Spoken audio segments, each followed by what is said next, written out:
Well, hello and welcome. My name is Tiffany Barron. I am the president of the Chairman's Club.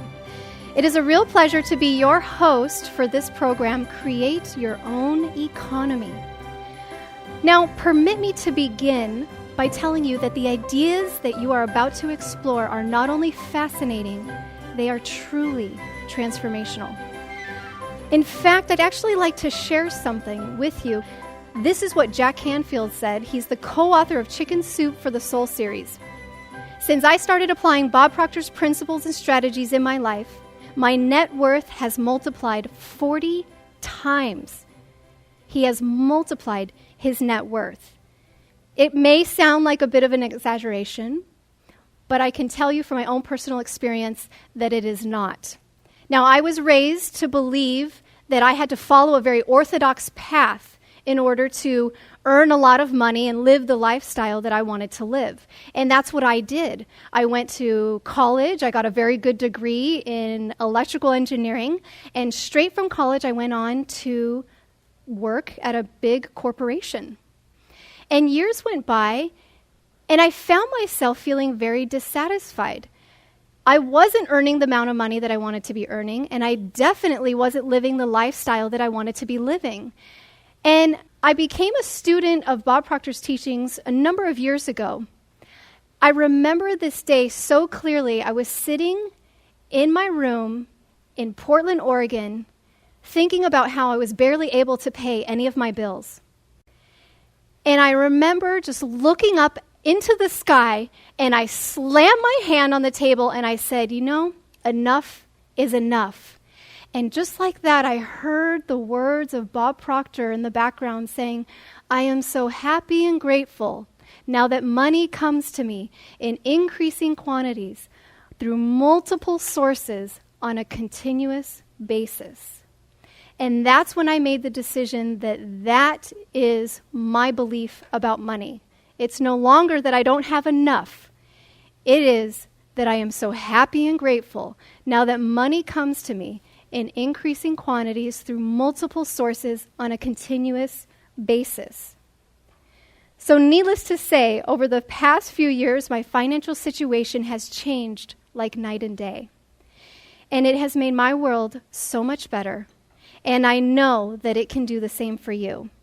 This first message is titled, The Starting Point, and is in fact the starting point of all achievement. It's on decision, a subject that sounds simple, although not understanding it has held millions of people back from utilizing their potential and enjoying a much more fulfilling life. So open your mind and listen very carefully to my mentor, my business partner, Bob Proctor.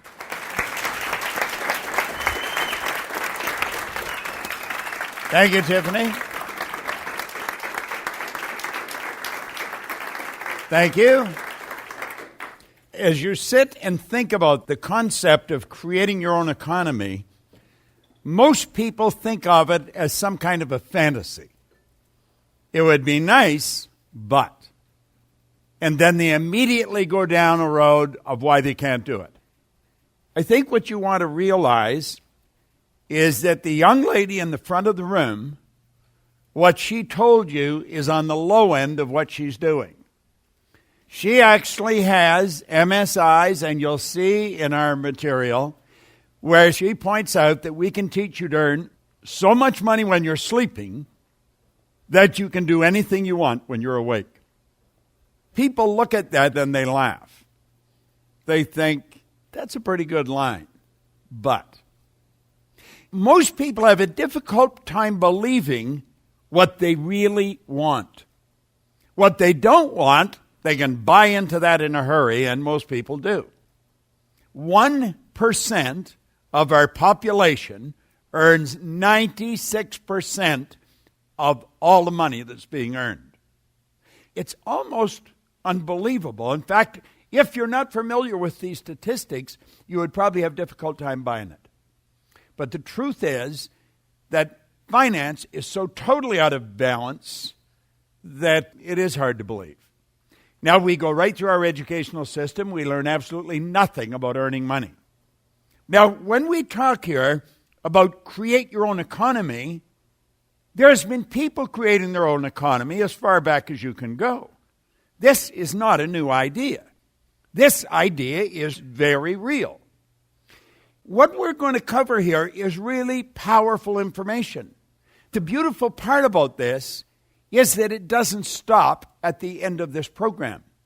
If a person really understands what we cover in this program, they're going to realize that it just goes on and on and on, and there is no end to it. When Tiffany mentioned that her income changed and changed dramatically, she was telling the truth. This really started with The Secret. It's estimated that there's 200 to 300 million people that have been impacted with The Secret, with either the book or the DVD. It's a phenomenon. Because what it does, it heightens our awareness that this is an orderly universe. Yet that everything in this universe happens by law. There are no accidents. So on occasion, I will sit and I'll watch it by myself, or I may sit and watch it with one of my business associates, one of my friends or partners, and then we start brainstorming it. And this is not uncommon. I do it a lot. Now, Jerry Robert and I were brainstorming in my home. I have 2 little Pomeranian dogs that are pretty good yappers. Well, we were brainstorming, and the dog started barking, and somebody's knocking at the door, and the telephone's ringing. And so one of us had the wisdom to say, let's get out of here. So we phoned a neighboring hotel, rented a boardroom, and the 2 of us went to the boardroom. And then we started to brainstorm. No bad ideas, there was just ideas. Well, we had gone for a couple hours, I guess, and we weren't hitting the one that we wanted. We knew that when we hit the idea we wanted, something inside would shift, and we'd know we had the right idea. And finally, Jerry said to me, why don't we just teach people to do what we do?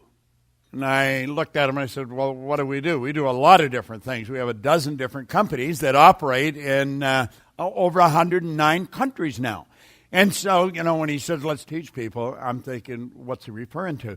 He said, let's teach people to set up MSIs. Well, like that, we both knew that that was the right idea. Then we decided we would call it the Chairman's Club. Now, I'm not going to go into a long dissertation on why we decided that. We just like the way most chair people live. When word got out then that we were doing this, the young lady that just introduced me heard about it, and she knew that I didn't run companies. I don't even want to run a company. And she came to me and she said, I want to run that company. I said, okay. I just immediately worked it in my own mind. She's doing what we're going to be teaching, and she's doing it very well. She's very smart. She's smart enough to work her way through college and get an engineering degree, and she's smart enough to want to quit it. So I thought she's probably the person we're looking for. So at any rate, we said, okay.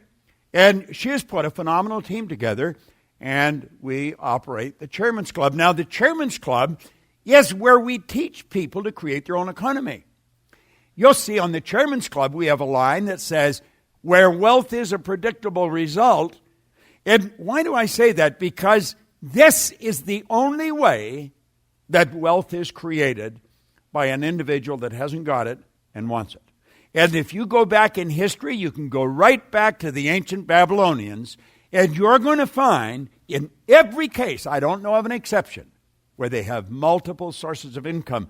Now, we have in the Chairman's Club a formula, and it's called a prosperity formula, and it's a good one. But if you look and think about it, where wealth is a predictable result, that should provoke anyone to stop and think. I don't know anyone that doesn't want to be wealthy. I don't think people wake up and say, I'm going to originate a plan that will guarantee that I stay poor. I don't know anyone that does that. But I know a lot of people that play around with the idea of earning more money. And if only 1% of our population earns 96% of all the money, there's very good reason why that other 90-some% should be looking at how to earn more. Because you see, if you go into the average clothes store and watch, and you know the first thing people look at is the price tag. They don't even take it off the hook until they check the price tag. See, they're not getting what they want. They're getting what they think they can afford. Now, the truth is, they could buy the whole store. Somebody did. Yet, if one person does, that's positive proof that any person can. Very, very few people drive the automobile that they would really like to drive. They don't take the vacations they want to take. Most people go to the grave with the music still in them. They really do. They never live in the home that they really want to live in. So why don't they do it? They can't afford it. They don't have the money. Yet there's an infinite source of supply. Anyone can multiply their income. So why don't they do it? Because they don't know they can. Understand, we're dealing with something that's exact. We're dealing with laws. On this secret, I quoted Dr. Wernher von Braun, who was probably one of the wisest men that ever lived. He was the father of the space program. Yet he said that the natural laws of this universe were so precise that we don't have any difficulty sending spaceships to the moon, and we can time the landing with the precision of a fraction of a second. Think about that. That's huge. Do you know that your income is governed by law? Do you know that the health of your body is governed by law? Your relationships are governed by law. And yet, hardly anybody understands that. We don't teach it in school. The average individual is really a confluence of ignorance that dates back for generations. And this ignorance is perpetuated, just moves from one generation to the next to the next. I want to suggest that you make up your mind you're going to stop it on your family tree. Say, this is where it's coming to an end. If this is where wealth is a predictable result, then I will predict I am going to become wealthy. Now, the formula is a very simple one. There's nothing complicated about it.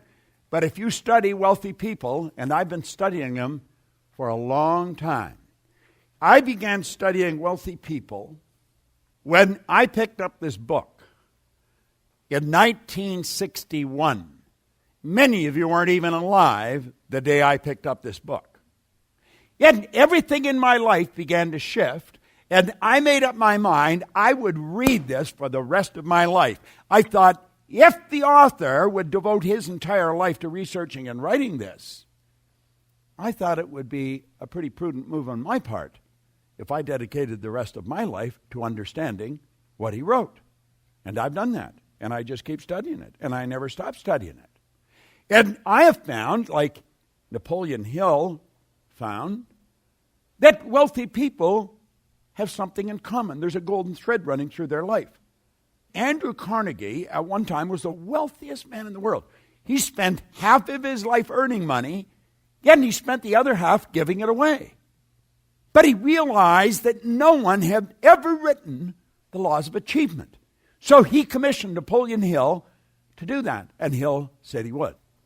Hill was then introduced by Andrew Carnegie to 500 of the world's wealthiest people. Woolworth, Edison, Ford, Wanamaker. These were giants in their own day. Yet he became intimate friends with them. Yet he started to pick their brain. Yet he found that they operated with the formula. Now this formula, it's a pretty good one. Create Your Own Economy is a very comprehensive wealth creation program that's based on this formula.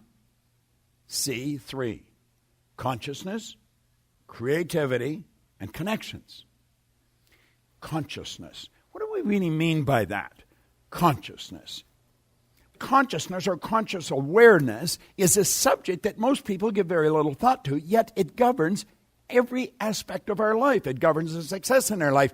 Now, the more you raise your level of consciousness, the more you're going to improve the quality of your life. A person doesn't earn $100,000 a year because they want $100 a year. They don't. They earn $100 a year because they're not aware of how to earn $100 a month. Now, do you really believe if a person learned how to earn $100 a month that they're going to go back to $100 a year? They're not. See, if I know what you're earning, I know where your paradigm is. And then I know what to tell you to start shifting. Because if it doesn't change inside, it's not going to change outside. Now, most people are running around outside trying to change things outside. That isn't where it's at. It's a reflection of what's going on inside. Well, you're going to find when you start talking to most people about money, they get defensive. Why do they get defensive? Because they don't know how to earn it and they haven't got any. That's a defense mechanism. That's how they get off the hook. Rather than say, wait a minute, tell me, because I'm broke. I have never had any money. But they don't do that. They'll start arguing. You'll find most poor people are very defensive when it comes to talk about money. They don't want to talk about it. Why? It's such a private subject. When you were a little kid, your parents didn't talk to you about money. They'd wait till the kids go to bed, and then they'd discuss the finance. What the hell are we going to do? What are we going to do? And wait till the kids are in bed. So what happens when the kids leave home? They do the same thing. Parents says, you okay? Oh, yeah, I'm fine. And they're broke. They're not fine. This poverty consciousness was embedded in them genetically to begin with, and then environmentally in their little life. So they grow up with it. Why do people change? There's a lot of different reasons why they change. The main one, though, is that they want to. So you see, when we're talking about consciousness, we're talking about something pretty big. Every aspect of Create Your Own Economy has been designed to assist you in developing a greater conscious awareness of the critical elements that are vital to your ability to earn money. Now, the higher you raise your consciousness, the more your creativity will flow. Now, we're going to get into creativity in a moment. I never pay attention to the economy insofar as the newspaper, the stock market, the television. And for very good reason. I formed the habit of not paying attention to it because when I first started to work at this, I didn't know what they were talking about. I had never gone to school. And I thought, I think it's probably a good thing if I never learn what they're talking about. Because you see, I started to create my own economy. And as you shift your consciousness, as I say, it leads you into the second part of the formula. And it's a very interesting part of the formula because it's a part most people don't understand. It's on creativity. If you go back in human history as far as you choose, you're going to find that wealthy individuals have always had multiple sources of income. Not one, but multiple sources of income. A critical component of the Create Your Own Economy program is using your creativity to develop or set up multiple sources of income. Now, through the effective use of this program, you can begin to develop your creative potential. And when you develop that creative potential, it's going to be reflected in the number and the quality of MSIs that you establish. The more creativity you bring to the surface, the more it's going to be reflected in your results and in the connections you make. Now, you see, you find a lot of people wander around saying, well, I'm not creative. Musicians are creative. Artists are creative. Do you know that everyone's creative? Do you know creativity comes from the word creator, which is within? Yet there's no such thing as one person being more creative than another. It's just that one person may have developed more of their creative potential than another. But everyone has the same degree of creativity within. We've got perfection within us. That is because we're spiritual beings, and spirit's always for expansion and fuller expression. And if we would tap into that higher side of our personality and let it flow, and not stop every time we trip or run into a wall, let's make up our mind. I did that because I didn't understand. I did this because I didn't understand. As I develop a greater degree of consciousness, I'm going to become more creative. We're all creative. I have asked Tiffany to share a story at some point in this program that has to do with creativity and connections. That is destined just on its own, the one idea, to make her a very, very wealthy woman. And it's all just because of using creativity and connections. The two of them got together and they created a new idea. It'll probably be worth millions of dollars to them. Yet in the next 12 months, I'm not talking about over 100 years. This is real. Don't let the old paradigm turn it off. Now let's look at connections. This is the final component of the prosperity formula. C3. Consciousness, creativity, and connections. It's what enables you to leverage yourself and your time and your ideas. I have my good buddy Joe Anselmo here. Joe, you and I are connected to a guy who's a pretty powerful guy. Would you agree? He's just a great connection. Wayne Wyvil's a friend of ours, mutual friend. Powerful personality. He has multiple sources of income. Yet he's become very wealthy. Now these connections pay off. How did I get to know Joe Anselmo? He's way down D.C. I'm here in Toronto. Well, I got to know him through somebody else, through John Asraf, who you saw in The Secret. Because John introduced me to Wayne, and Wayne introduced me to Joe, and on it goes. And I introduced Joe to all of you. This is the way connections work. Connections are worth their weight in gold. If you don't have any connections, consciousness and creativity don't mean much. If you have the connections and you don't have the consciousness or creativity, the connections aren't going to do you much good. See, the connections that you attract accelerate the growth in creating your own economy. Other people contribute to your success probably more than any other single component. The more connections you attract, the greater will be your success. As you connect with some individuals, joint ventures will be established together. You cooperate to create additional sources of income, and everybody involved is going to enjoy the benefits. I had a text today. A good friend of mine, John Yo. John lives in Melbourne, Australia. He's actually from Kuala Lumpur. But I had mentioned him on a program, The 11 Lost Laws, and he just phoned to thank me for mentioning him. Now there's hundreds of thousands of people have heard that recording that now know John Yo. Interestingly, you can have the things you want, all of them, and you will have them when you incorporate this formula into your way of thinking, into your way of life. And I want to congratulate you for getting involved in this program because it is truly a powerful program. As you get involved in this program, you're going to find that good things are just going to start to happen to you. They're just going to start to happen. Why? Because of the connections. Every time you step out and go to move ahead, it becomes scary. But I believe if you're not living on the edge, you're taking up too much room. My attitude is, let's look at the worst that could happen. What's the worst that could happen? Well, the very worst that could happen, you'll lose everything you've got. Hell, I've done that a couple of times and it wasn't that bad. And most people, if they're stepping out there for the first time, they haven't got anything to lose. I mean, it's not going to be that bad anyway. Then you have to look, what's the best that could happen? And the best can be something that's really good. So this brings us to what I refer to as the starting point. This is the starting point of everything that you're ever going to encounter. This is really where it happens. It's called a decision. This is where you come to the fork in the road. And you're either going to go one way or you're going to go the other. You're the only one that can decide. No one can decide for you. Yet, if you let other people decide for you, you're probably not going to have much. Now, if you don't have much right now, it's probably because you've been letting other people decide for you. Why do you think so many people wander around saying, what do you think I should do? They have never learned how to make a decision. Do you know Napoleon Hill, in this book, spent an entire chapter on the subject of decision. Yet he pointed out that all the winners make them fast. And they change them very rarely. Yet doesn't matter what you're going to do, decision is the starting point. Now we have create your own economy as what most people would love to do. However, they treat the idea like a fantasy. They truly do not believe it's possible. When you have completed this program, you'll not only believe that you can create your own economy, you'll also understand how it is possible. You'll be in complete control of your financial future. There's a lot of people today that don't know that. They really don't know that they are in charge of their own financial future.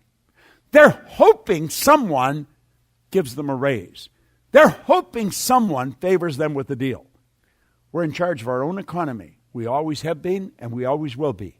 If you want to take that responsibility and turn it over to somebody else, you're probably not going to end up with much.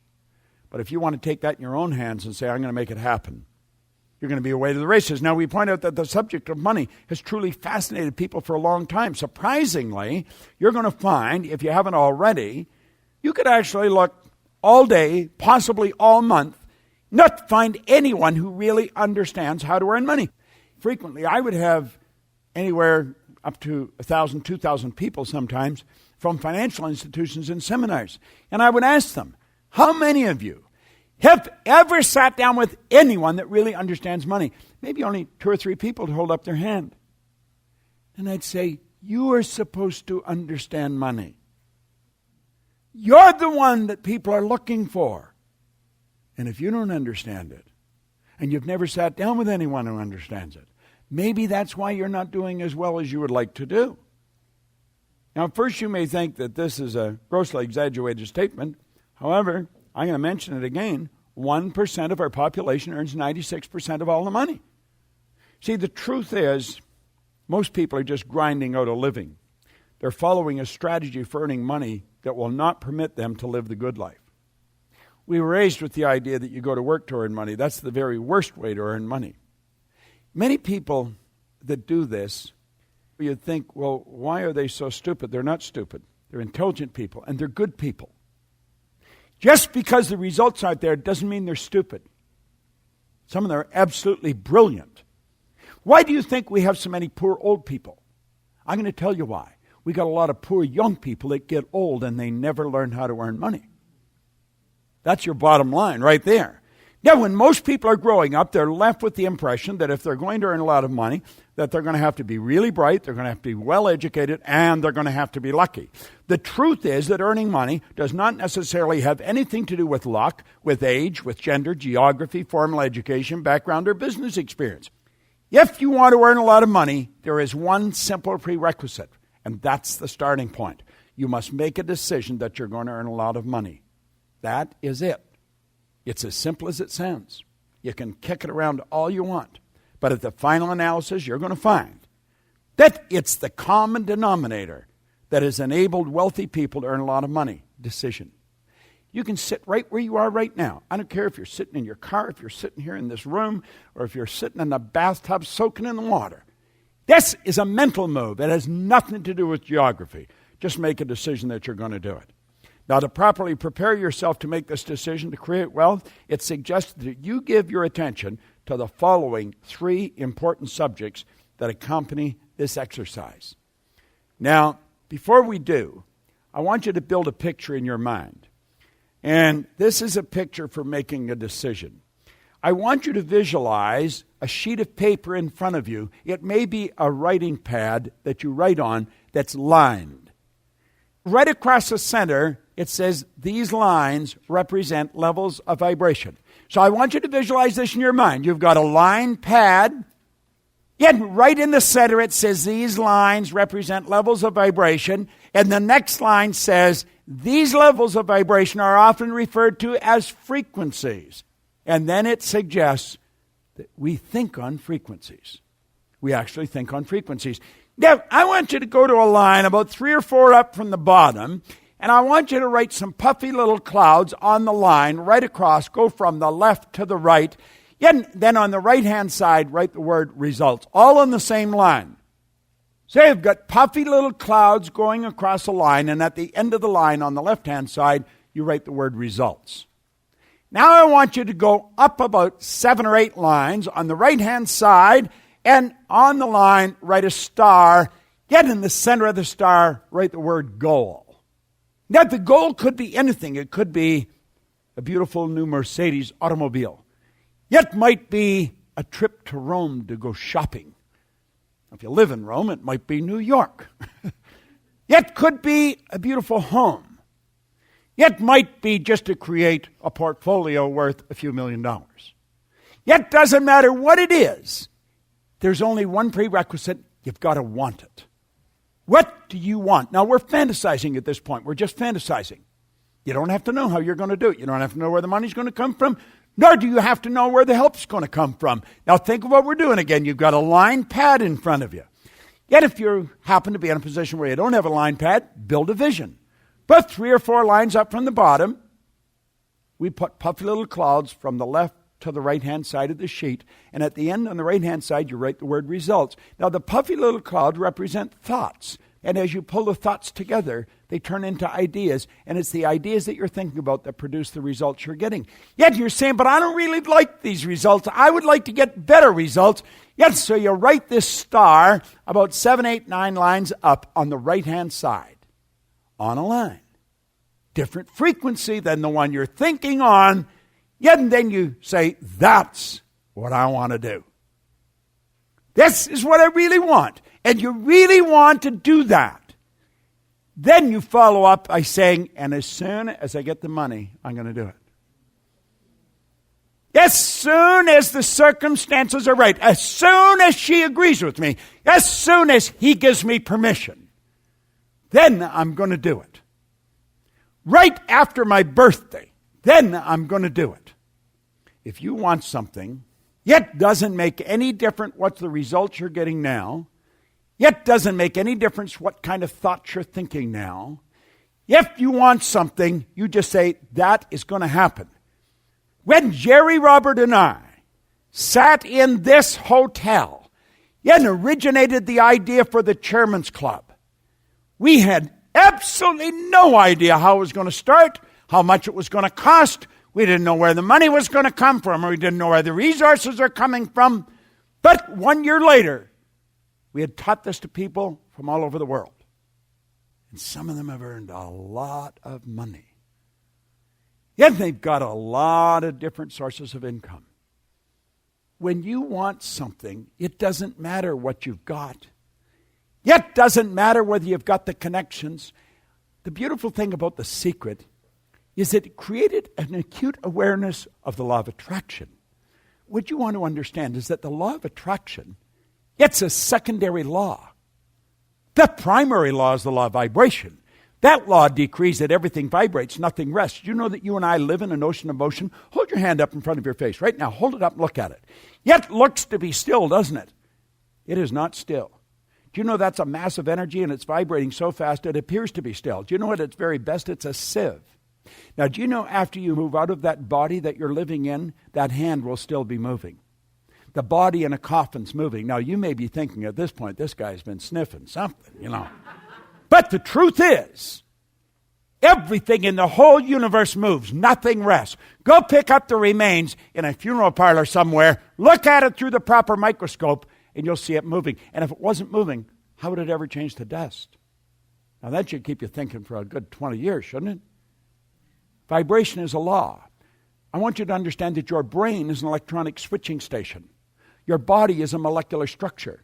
When you think, you activate brain cells. As you activate brain cells, you set up a vibrator in the body. The body is already vibrating, and you alter the vibration you're in.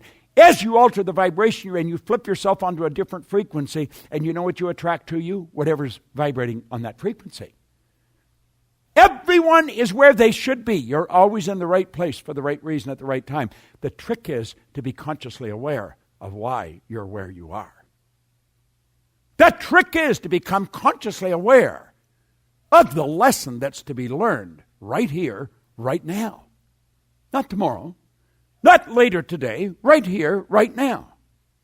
The trick is to become aware that there are people that know more than we know.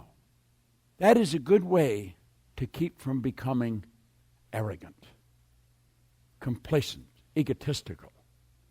Everyone you meet can teach you something. None of us know it all. There's so much to learn. Well, one thing we want to learn is that we attract into our life that which we are in harmonious vibration with. And if we weren't in harmony with the person or the thing, we would never attract it. This is so important. Now, to see, the second you make the decision, forget about why, you instantly move yourself onto a different frequency. And the thoughts start to come to you. Unless you're prepared to move away from the life you've planned, you're never going to be introduced to the life that's waiting. We get our intellect in the road, and we plan the way it should be. And we think this is right for me because. And we ignore the vibration. Why? Because we're programmed to ignore it. Everything that you need, you will attract into your life, and it's going to come when you need it. Everything. You don't have to worry how you're going to hit the target. It never has to concern you where the money's coming from, where the people are coming from, where the resources are coming from. Our only responsibility, make certain we stay on the right frequency. Make sure we hold the image of the good that we desire. And we don't want to see ourselves with it down the road. We want to see ourselves in the present tense. Follow William James's advice. It's the actor's technique. Act as if. Act as if you've already got it. I've been practicing that for years. Get a great book on acting, The Art of Acting, by Stella Adler. It's a phenomenal book. The foreword was written by Marlon Brando. She was his teacher. But this isn't an ordinary book. Stella Adler's gone. She's moved on to the next phase of her eternal journey. But a man named Kessel took all her classes and put them in a book. So when you read this book, it's like going to her acting classes. Watch the great actors. I love watching Lawrence of Arabia over and over and over and over. I like watching Peter O'Toole and Omar Sharif. Their acting is phenomenal. Well, I love watching Patton, watching George C. Scott as he became General George Patton. And I'm going to tell you something. They're not acting. They have moved right into the fourth dimension. They are living the part. And if you want to get your goals, that's what you've got to do. You've got to be that person. Be the person you want to become. This isn't something down the road. Right now, that's where you've got to buy into it. As you flip your brain onto that frequency, you're going to start to attract the thoughts and things you need to lead you right into the good that you desire. You always get what you need when you need it. You know the beautiful part? Be aware of what you're getting when you're getting it. If you want to win, you've got to base your decisions on what you want, not what you've got. If you base your decisions on what you've got, you're never going to have more than you've got. You've got to be prepared to roll the dice. If you're playing not to lose, you're going to blow it. You've got to play to win. Never enters my mind I'd lose. Enters a lot of other people's minds I'll lose. But I always like that because if there's not lots of resistance, you know you're probably going in the wrong direction. You're going the way they're going. And most people are going in the wrong direction. This first part on decision is a classic. Now, the second part came from my mentor. If you're creating your own economy, you've really got to grasp this. This is about the big money. We don't want to fool around with pocket change. I was having dinner with Gay Hendricks, very well-known author, very wealthy author. Tiffany was there, and Mary Morrissey and myself. We were each taking turns telling who we were in our backgrounds because we didn't know them, they didn't know us. And he tells a story. He said, that he's a very private person, very shy person. He's not really too much of a gregarious creature, although he says his wife is, and his wife wanted to go to a party. Yet he said, I went to the party just to please her. I didn't want to go to a party. I don't like parties. And he said he was standing around at this party, and this guy come over to him, and he says, you're shy too, are you? And Gay says, yeah. He says, you don't like small talk? Gay said, no. The guy says to him, want to get involved in some big talk? God, I love that line. And he said, okay. The guy says to him, who's going to go first? You want to go first? You want me? He said, okay, I'll go first. He said, okay. He said, if you were to die tonight, would you consider your life to be a success? That's a pretty good question, isn't it? He said, I thought about it. He said, no, I wouldn't. Now, he had earned millions of dollars and he had fame and fortune, but he said he did not consider his life to be a success because he never had a real meaningful relationship. And he told the guy that. The guy said, what are you going to do about it? The nice thing is start thinking about it. I'll maybe try and figure it out next week. He said, you can't. You're going to die tonight. I'm not going to go into the story any further, but he ended up writing 5 wishes. You can go to Amazon and buy the book, The 5 Wishes. And he tells about this story. And it changed his life. I can relate to the guy. I don't like small talk. I like big talk. No, you attract good things to you. He phoned Mary and wanted to know if I'd like to be interviewed with Muriel Hemingway for a series that he's doing. And I said, yeah, I'd really like that. It's attraction. You attract this stuff. I was sitting on the phone the other day. I was doing a conference call. And I had my iPhone sitting on the desk right in front of me. And I watched a text come in. The text came from Greg, a friend of mine down in San Diego. He's writing 3 Feet from Gold. He had me contribute to it. And it's about Napoleon Hill, about the story where they were 3 feet from gold. Well, they've turned it into a book. Text came in from Greg, and he said, Michael Gerber would like to meet you. Is it okay if I give him your phone number? I said, absolutely. I've been reading his stuff for ages. He's the one that wrote the E-Myth. He said, if your business requires your presence, you don't have a business, you have a job. Well, he wanted to meet me. I thought, yes. When you get in the right vibration, when you get in the winning vibration, you're going to attract winners. Now, I remember when I used to be in a losing vibration. I remember one day, I walked into a bar, and I sat down, and I picked up a glass, and I looked around, and I thought, they're all bums in here. And I thought, my God. So it's like an icy chill come over me. I was always there. That I must be too. I put the glass down. I said, I am never coming back here again.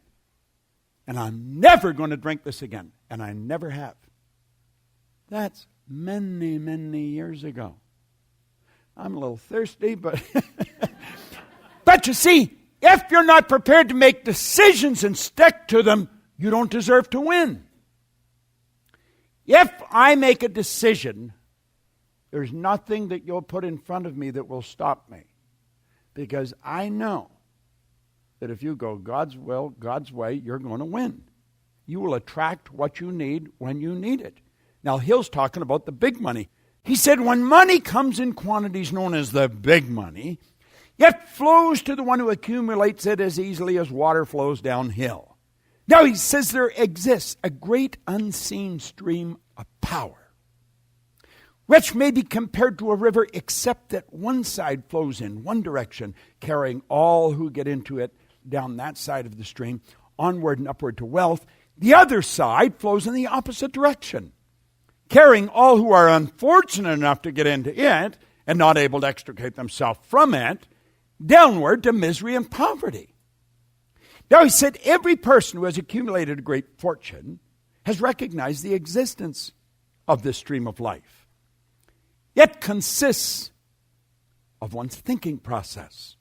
The positive emotions of thought form the side of the stream which carries one to fortune. The negative emotions form the side which carries one down to poverty. Now, he said this carries a thought of stupendous importance to the person who is following this with the object of accumulating a fortune.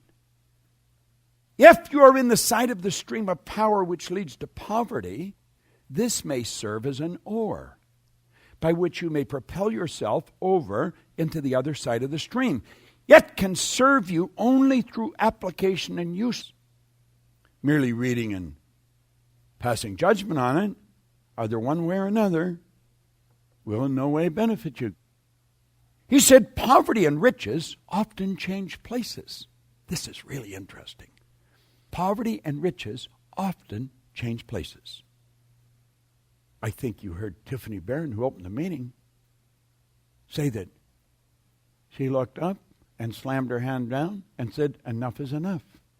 She made a decision that she would change places. Now, he says poverty may, and generally does, voluntarily take the place of riches. When riches take the place of poverty, the change is usually brought about through well-conceived and carefully executed plans. Poverty needs no plan, yet needs no one to aid it, because it is bold and ruthless. Riches are shy and timid. they have to be attracted. Isn't that good? Have you any idea what would happen if you just kept listening to that over and over and over? Man, you would get in such a good vibration that, you would hardly be able to stand it. It's like Gay Hendricks said, let's get involved in some big talk. Let's quit messing around with small talk. It's not going to do you any good. It never has, and it never will. I think we came here because we want to change. Would you agree with that? Yes. How many of you really want to change? If you want to change, you got to quit doing what you're doing. If you really want to change, you got to start talking to people that you're not talking to. If you really want to change, you got to start thinking thoughts that you're not now thinking. Change is really a big part of the starting point. The decision comes first. The change comes second. I have found as we move along, we get into a little deeper water. And unless you want to live like minnows in the shallows, you're going to have to get into deeper water. I have a friend of mine whom I've only met mentally. He's been gone for many, many years before I arrived. His name's Thomas Troward. Earl Nightingale introduced me to Thomas Troward's work back in the 60s. I have never stopped studying it. Now, if you're a relatively new student, you might find it a little heavy. He first introduced me to the Edinburgh Lectures on Mental Science. That led me to the Dory Lectures on Mental Science, then the Law and the Word, and the Creative Process, Bible Mystic, Bible Meaning. Phenomenal author. He wrote something that I want to share with you, yet something that I've probably read a couple of thousand times, yet was written back around 1903, 1904, 5, something like that. So the wording may be a little different, but if you really listen and think, you're going to realize just how beautiful and how true this is. It's an old saying that order is heaven's first law. Let's think about that for a moment. Heaven. Heaven. Where's heaven? What would heaven be like? If we went to heaven, what would it be like? A heavenly experience. What do we really mean by that? See, we use that because we don't have another word that'll take its place. We're talking about something that's so good that you could speak in superlatives all day and you'd still fall short. You wouldn't be able to explain it because all our words are third dimensional, yet heaven's beyond the third dimension. So we're going to go to a place that is beyond the third dimension. Now, he said order is heaven's first law. Yet, like many other old sayings, it contains a much deeper philosophy than appears immediately on the surface. One of his students one time wrote something. She said that visualization places things in their natural order. Yet another piece of literature I got, it said that the imagination is the mental faculty out of which visions arise. Here we're talking about making a decision. We're going to shoot at a star. We're going to flip our brain onto that frequency. That's something we really want. We got vision of it in our mind. If we have a vision, we've brought our mind to an orderly state. If our mind's in an orderly state, it's a heavenly feeling that we're going to get from it. That's kind of nice, isn't it, Joe? Now he says, getting things into a better order is the great secret of progress. I remember one time I had a printer. His first name was Andy. I won't mention his last name. His print shop was just a damn mess. It was an absolute mess. And I sort of mentored him. And I say sort of because I'd only do it part-time because I'd get so fed up with him that I'd tell him to get lost every now and then. This time he phoned me and he said, could I come and talk to you? And I said, no. He's only take about 10, 15 minutes. And I said, I don't have 10 or 15 minutes. I'm going to be leaving shortly to go to the airport. He said, well, could I come and just talk to you for 5 minutes? And I said, 5 minutes, that's all, just 5 minutes. And I was serious because I had to leave. And he came in and he started to tell me about all the problems he had and the money that he owed, bills he had that he couldn't pay. This guy was really disturbed. And I listened. I said, okay, I got the picture. I know exactly what you're saying. He says, what should I do? I said, go back and clean up your shop. They had what's called a broke box. The broke box would be a huge, great big box. Yet as the paper on the press broke, he would throw it in this broke box. Well, he had paper all over the place, ink on everything, presses that weren't washed. I said, go back and clean up your shop. Oh, he said, that's not going to help. I said, listen, I told I'd give you 5 minutes. I'd listen to you. Now, I'm not telling you to do something that isn't going to help you. I said, I'm coming back in 3 days. I'm going to drive by your shop. If that shop is not spick and span, I don't want you to ever phone me again. I said, go and clean up your shop. I come back. I drove by his shop. I never saw anything more orderly, clean. And he was the happiest dude I'd seen in a long time. I said, see, it worked. Oh, he said, you don't believe that, did it? And I said, I not only believe it, I know it. Because they said, before you could clean up your shop, you had to clean up your mind. You had to bring order to your mind before you could straighten out your shop. And when you straightened out your mind, everything started to flow right. Before you can rearrange the furniture in your home, you've got to get a picture of where you're going to put it. If you're going to rearrange your life, you've got to get a picture of how you want it. Getting things into better order is the great secret of progress. And we are now able to fly through the air, not because the laws of nature have altered, but because we have learned to arrange things in the right order to produce that result. We've always been able to fly planes. Always. Ever since the beginning of time, we've been able to fly planes.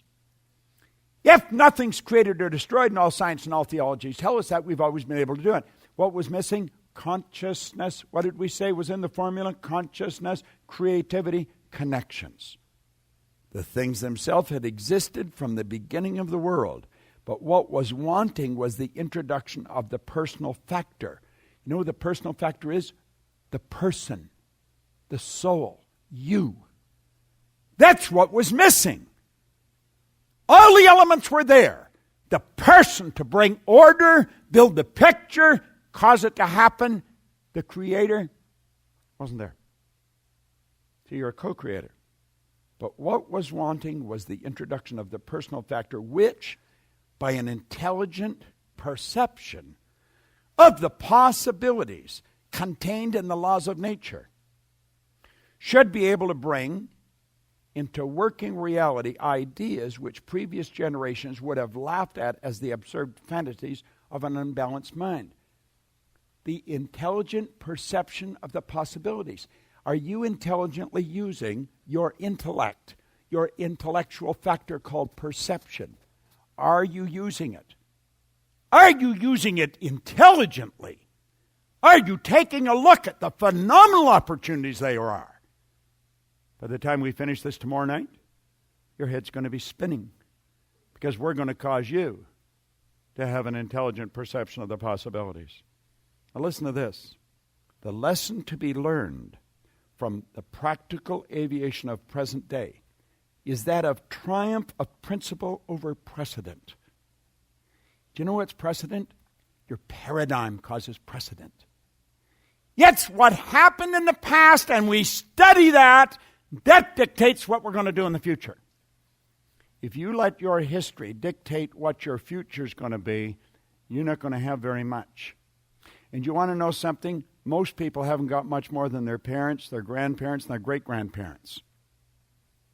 You've got to get principle to rule over precedent. Do you know what that means?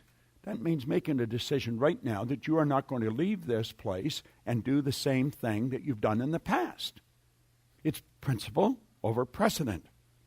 Of the working out of an idea to its logical conclusion in spite of the accumulated testimony of the past experience to the contrary. See, it doesn't matter what's gone on in the past. that prevented you from doing something, we've got to let that go. We cannot permit that to govern us. With such a notable example before us. I remember one time being on a plane, sitting beside a window, taxiing out to a runway. It was busy. I was in O'Hare in Chicago. It was slowly creeping along. I was watching planes take off every 20 seconds on one runway. Yet I couldn't help but think of how many other runways they were taking off right there at O'Hare. Forget about the thousands of other airports. The Wright brothers sure stirred things up, didn't they? With such a notable example before us, can we say that it is futile to inquire whether by the same method we may not unlock still more important secrets and gain some knowledge of unseen causes which are the back of external and visible conditions? I like to study people that have done something that's absolutely incredible. I not only want to study what they did, I want to study them. I want to know what made them tick. Why did they do that? I want to watch those actors, and I want to stop and think, how did they do that? I was reading an interview with Walter Cronkite on an airline magazine one time, and the interview asked him, what about the courage that those astronauts had to muster to get into those space capsules? And Cronkite said, didn't take any courage for them to get into those capsules. And I thought that's easy for him to say. He's sitting at a microphone broadcasting it. They were getting into the capsules. See, that was my attitude. I wasn't making an intelligent perception of the situation. He said, what took the courage was the thousands of hours of study and preparation and separation from loved ones, preparing them to get in those capsules. They had been in those capsules and simulators thousands of times. There's lessons to be learned by studying these people. You can apply them to your business, and I don't even care what you're doing. And with such a notable example before us, can we say that it is futile to inquire whether the same method we may not unlock still more important secrets and gain some knowledge of unseen causes which are at the back of external and visible conditions? And then by bringing these unseen causes into a deeper order, make practical working realities of possibilities which at present seem but fantastic dreams. When Jerry Robert and I sat in this hotel, we had an image of thousands of people all over the world doing what we were doing. We knew if we could do it, they could do it. I know if I can do it, you can do it. And I don't care if you're a little female electrical engineer or if you're a great big weightlifter. We're all the same. We only look different. When you start dealing with the evolution of the soul, we've got to understand that gender, age, education, geography, none of it matters. It's, what do you think? What are you deciding to do? Are you making an intelligent perception of the possibilities contained in the laws? It's understanding and working in harmony with the law that dictates what you're going to attract into your life. You're not here by accident. This is so basic and it's so misunderstood. If we can teach children languages, if we can teach kids to read before they can talk, don't you think we could teach them how to earn money? We tell them you go to work to earn money. That's the worst way to earn money. I wake up every morning and thank God I don't have a job. This is your life. This is nothing to play around with. We're talking about what you're going to do with the rest of your life. We're talking about you creating your own economy. This formula is perfect. It's a beautiful starting point. if you follow just what I've suggested, you're going to find that your awareness will just keep expanding. And there is no end to it. Like I was telling Tiffany Barron the other day, that one little idea that you had that's already earning you a lot of money and has a potential of earning you millions, understand that's only one. You can have 1,001 or 10,001. See, the only limit placed on thought power is the limit that's placed on the form through which it's flowing. It's much like electricity. Do you know we don't even know what electricity is? We only know the laws by which it operates. And the only limit placed on electricity is the limit that's placed on the form through which it's flowing. If you want more light, put in a bigger bulb, get a bigger transformer. The power's there. Well, the only limit placed on spirit that flows to and through you is the limit that's placed on the form through which it's flowing. See, the ideas and the images that you're holding in your mind dictate what kind of instrument you are. It's going to dictate the results that you're getting in your life. When we talk about this, and we say there's only two things that you have to know to create wealth, you have to ask yourself, do you know what these two things are? And understand it's only used for two things. One, to make you comfortable. Now, I believe in comfort. Man, I love being comfortable. The other is just to extend the good you do far beyond your own presence. And that's all I ever want to do. I just want to build it bigger and better and faster in more countries and more people. We started our children's program. And if you have children, have them go online. Just go to GOAL, GOAL33.com. It's free. We give it away. Because a professor at the University of Toronto said this is a great program. But in an ideal world, it would be free. I read that in the paper, and I thought the guy's right. So I called the executives in our company together, and I said we should give it away. Every one of them agreed. Do you know that in less than 48 hours, our children's program was in 54 countries? It's less than a year old. It's now in 109 countries. Why? Because we like big talk. I don't want to swim with the minnows. Let's understand what these two things are. One is you got to know where you are, and two, you've got to know where you're going. If you know those two things, getting there is going to be a breeze. Now, you'd say, this is so simple and it's so obvious. You got to know where you are, you got to know where you're going. How come there's so many people stuck? Why? Why are people stuck? If this is the deal, it doesn't say you have to have a degree from a prestigious university. It doesn't say you have to be a certain age. Why are so many people stuck? Well, many people would say, well, it's the goals. They got the wrong goals. I don't think so. I think if a person sits down and relaxes, they'll easily come up with what they want. Man, I'd love to have one of those Ferraris. I'd love to travel around the world. I'd just love to go in there and buy a whole new wardrobe. I would love to buy my mama a house. I'd love to send the kids to the best university. They don't have any trouble thinking of what they want. Their problem is they don't believe they can have what they want. You can have anything you want. You go to bobproctor.com and right at the top it says, you tell me what you want, I'll show you how to get it. And I mean it. I remember hearing that in Earl Nightingale's recording, The Strangest Secret. I played that and I thought, what's this? He said, if you can tell me what you want, I can show you how to get it. And I thought, God, if this guy knows what he's talking about, I've really got my hands on something. And now I can tell you.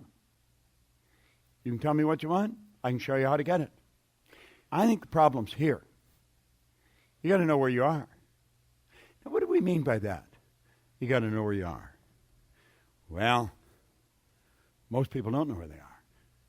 See, where you are is, what are you doing? What are you studying? Are you studying? Do you just collect the books? You know, some people, they're building a house, they build bookcases, and they buy 14 feet of books. They do. They order them by the foot. I'm not kidding. Go ask any designer. They want leather with gold on them. They want their library to look good.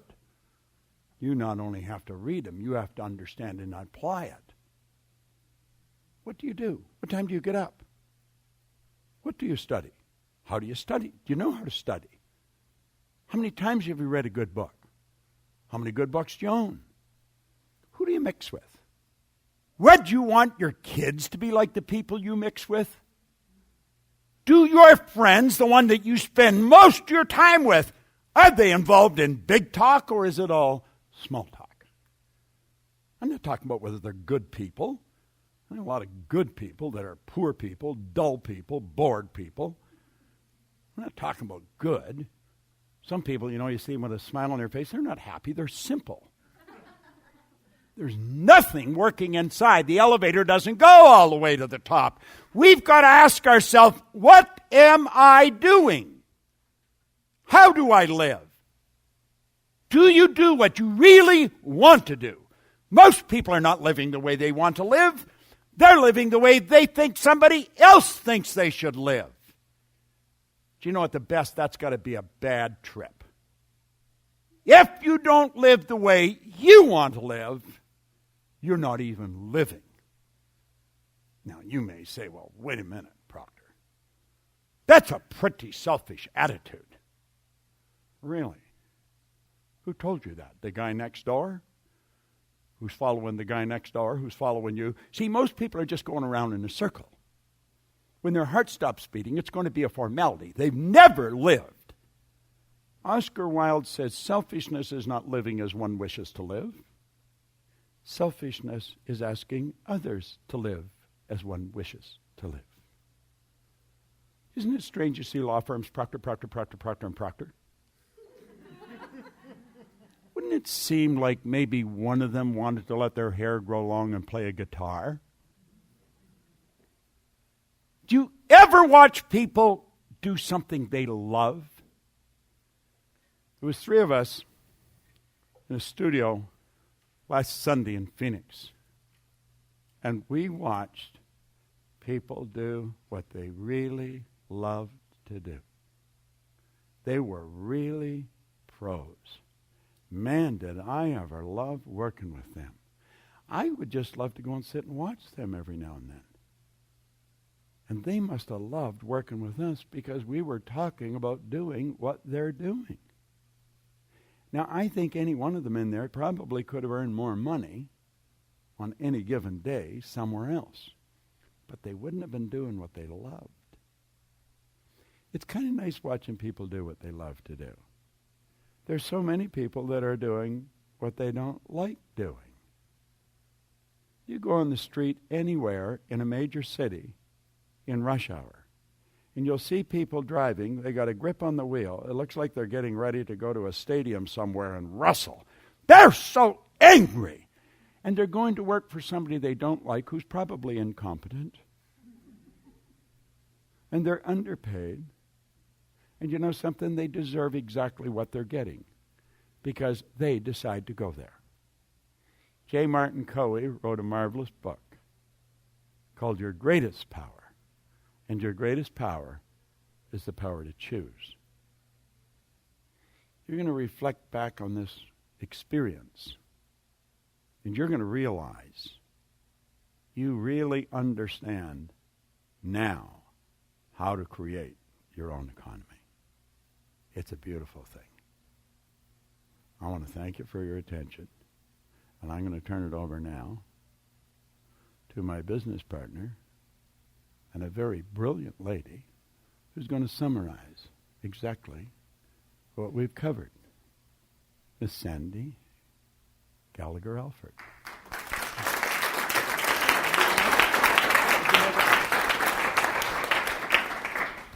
Do you guys realize how incredible this information is that Bob is sharing with you tonight? The starting point is to decide what it is that you want. And when you're doing this, don't give any thought whatsoever to how you're going to get it. Just decide what you want. And then be that person. Act as if you're already there. Like Bob said, the book, The Art of Acting, go get it, read it, and start being who you want to be, because that's going to be like a switch that goes off and puts you into a winning vibration. And when you get into that vibration, then by law, you'll attract to you absolutely everything you need to get what you want. This is so powerful. be what it is that you want to be. Get emotionally involved in big ideas, big talk, big money. Choose the positive emotion, not the negative emotion. Choose the positive idea to get really, really emotionally involved in. And then let principle and not precedent rule. This one's so great for me as a lawyer because what do we learn in law school? Precedent. And we learn to make all our decisions based on precedent. So we got it completely backwards. You got to focus on the principle, or another way of saying it is focus on the idea of what you want and not the results that you're currently getting. Really sit down and ask yourself the question, where am I? And this can be a very difficult question to really intelligently perceive and figure out. You got to be brutally honest with yourself and remove the filters and find out where are you and then where do you want to go. So that's the formula. Now I'm going to give you a number of questions that I want you to really take the time and answer them and then keep coming back to these questions after you learn all of the lessons in this program.